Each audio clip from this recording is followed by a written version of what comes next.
They say that vampires are entombed within the sealed attic of this convent. This is the famous legend of the Casket Girls of New Orleans, and it is based on the old Ursuline Convent on Chartres Street, smack dab in the busy French Quarter. Today I'm going to give you two sides of the story, and you can determine for yourself what you choose to believe. Other than that, just enjoy this tale in the spirit of the Halloween season. Now, there are many variations of this story, but I have selected the one that seems the most realistic, however unlikely that may be. It begins with the founding of La Nouvelle d'Orléans in 1718. If you'd like to learn about how the city was founded and how the French Quarter managed to survive after all these years, I have a separate video for that. But going back to the story, the French government helped to populate the area by sending over France's unfavorable men, some of whom were there simply because they were banished from the country for various crimes and indecencies. The king even sent a group of nuns to establish the Ursuline Convent in 1721. The founders of the city began to worry that they wouldn't be able to sustain the population without women for the men to marry. So from 1719 through 1721, France began putting eligible women on voyages to New Orleans. Besides the obvious issues, there was more to the story. Legend has it that some of these women were undesirables themselves. Some were prostitutes, some were beggars, and some were young girls taken from France's orphanages by force. It wasn't until a new shipment of women arrived in 1728 that finally the scoundrel bachelors of New Orleans felt that quality females were being offered. But many claim this particular group of ladies appeared sickly and pale, and according to some of the legends told today, they each came with large wooden trunks carrying their belongings. The ladies became known as the Casket Girls because of the striking similarity their wooden trunks were to the size and shape of coffins. The ladies needed a place to stay, so the Ursuline nuns offered them housing, keeping the girls in the third-floor attic of the convent. But soon after arrival, a strange and deathly affliction swept through the city. Infants were dying in greater numbers, and the bodies of men were being found, drained of their blood.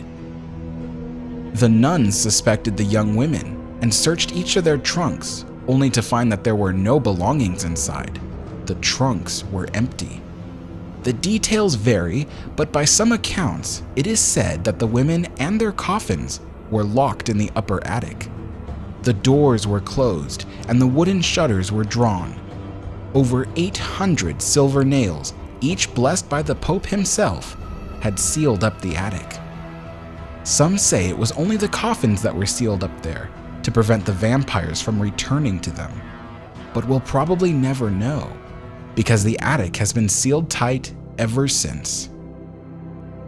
Allegedly, during his 1987 visit to New Orleans, Pope John Paul II even showed up at the old convent to re-bless the nails.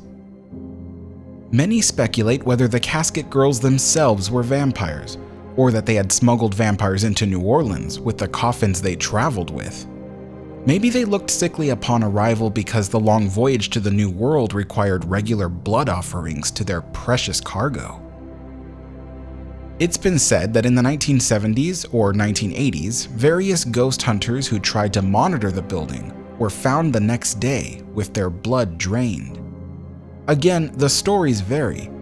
Either way, none can be confirmed. However, for the sake of trying to get the story straight and be more factual rather than just repeating legend, let's look at some of the ways this story does not hold up. This is where I punch a bunch of holes in the logic of the story, so if you don't want to hear it, turn away. First, let's talk about the caskets.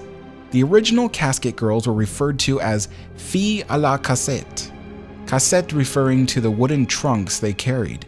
The name was Anglicanized into the name Casket Girls, but let's be clear, cassette does not directly translate to coffin or casket. For that, the French say sarcueil. As for the cassettes themselves, if you look at similar ones for female arrivals in Canada, you can see that the creepy boxes are actually quite small and can be carried by hand like luggage. The only way they could have smuggled a vampire in them would be if he had first transformed himself into a bat. Now let's also get our timelines correct. Supposedly, the last casket girls arrived in 1728. Perhaps they were housed by the Ursuline nuns, but we don't know, because back then, the convent we see in New Orleans today hadn't been built yet. Instead, there was a similar convent on the other side of the quarter that had existed from 1727 until the newer, more permanent structure was completed in 1752.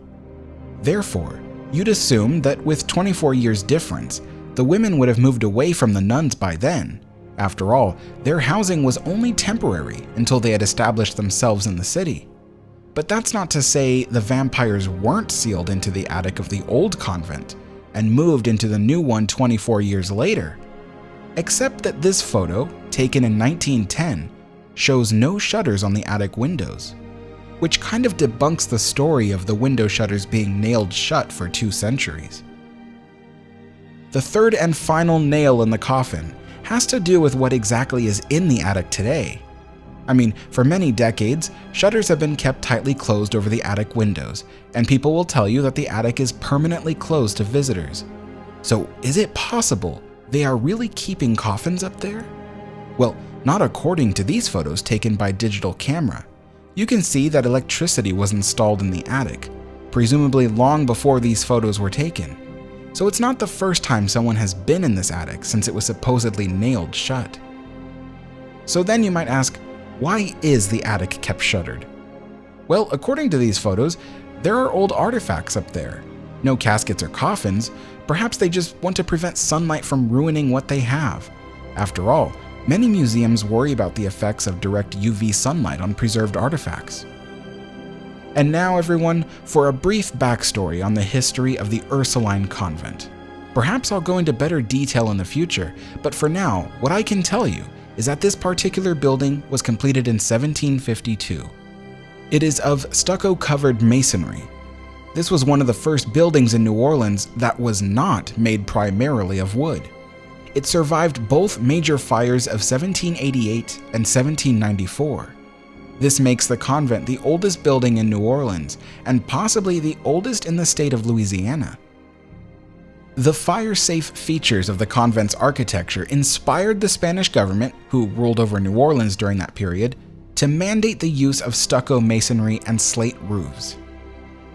The nuns of the convent had cared for wounded soldiers from the War of 1812 and from the Civil War. The nuns operated a small orphanage and school on the bottom level, while the second level contained living quarters for children and nuns. The attic space had some room for living quarters, but mostly functioned as a storage space. In 1824, the nuns needed a larger convent, and so they handed over the old convent to the bishop, and it remained the bishop's residence until 1899. During that time, the bishop added a chapel in 1848. Throughout the 20th century, the convent was reused for various other purposes, even serving as an office for the archdiocese. Today, it remains part of the Catholic Cultural Heritage Center of the Archdiocese of New Orleans, and it is operated as a museum. All ghost stories aside, the building has an amazing history and is worthy of a visit.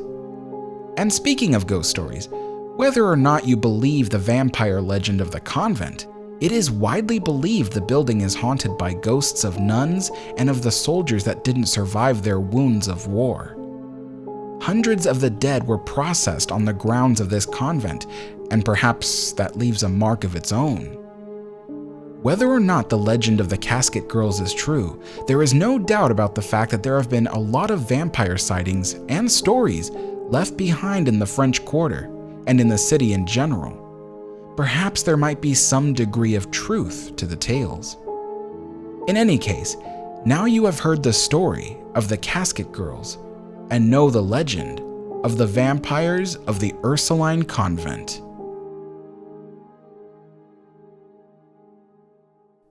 Thank you for watching, everyone. If you enjoyed this video, give it a like and comment below. For more stories on the architecture, engineering, and history of the Steam Age, make sure to subscribe. You can support me by either becoming a Patreon member or channel member, or you can help donate to my transatlantic voyage to the UK.